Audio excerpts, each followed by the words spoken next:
કોંગ્રેસ આગેવાન સુખરામ રાઠવા સામે warrant issue કરવામાં આવ્યું છે। સુખરામ રાઠવા, શૈલેષ પરમાર અને સીજે ચાવડા સામે વોરંટ ઇસ્યુ કરવામાં આવ્યા છે। નીતિન ભારદ્વાજ, ભારતીય જનતા પાર્ટીના નેતા, તેમની સામે 500 કરોડના કૌભાંડ અંગે ફરિયાદ કરવામાં આવી હતી અને સામે આ બદનક્ષીની ફરિયાદ કરાઈ છે। સુખરામ રાઠવા સહિતના લોકોએ ભારદ્વાજ પર આરોપ લગાવ્યા હતા। આરોપ સંદર્ભે બદનક્ષી અંગે કોર્ટમાં ફરિયાદ કરવામાં આવી અને કોર્ટે સુખરામ રાઠવા સહિતના આરોપીઓને હાજર થવા માટે વોરંટ ઇસ્યુ કર્યું છે। તો ભાજપ અગ્રણીએ કરેલ બદનક્ષીના કેસમાં કોર્ટની આ મોટી કાર્યવાહી। કોંગી આગેવાનો સામે ધરપકડ વોરંટ ઇસ્યુ કરવામાં આવ્યું। સુખરામ રાઠવા, શૈલેષ પરમાર, સીજે ચાવડા જેઓ પહેલા કોંગ્રેસ નેતા હતા, હવે ભારતીય જનતા પાર્ટીમાં છે। આ ઉપરાંત અંગત મદદનીશ વિરુદ્ધ કાર્યવાહી કરવામાં આવી રહી છે।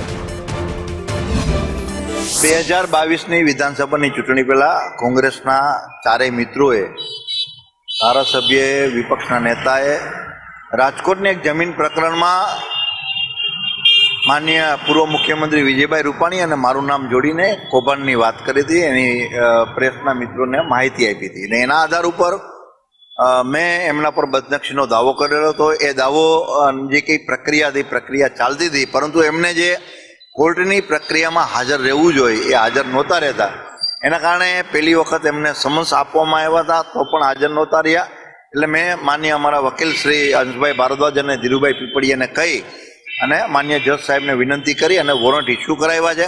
આવનારી તારીખમાં એમને હાજર રહેવું પડશે અને આપણે એ વખતે પણ કીધું હતું કે જો જાહેરમાં આવીને કોર્ટમાં આવીને માફી માગી જાય તો આપણે આ ઇસ્યુને પૂર્ણ કરશું।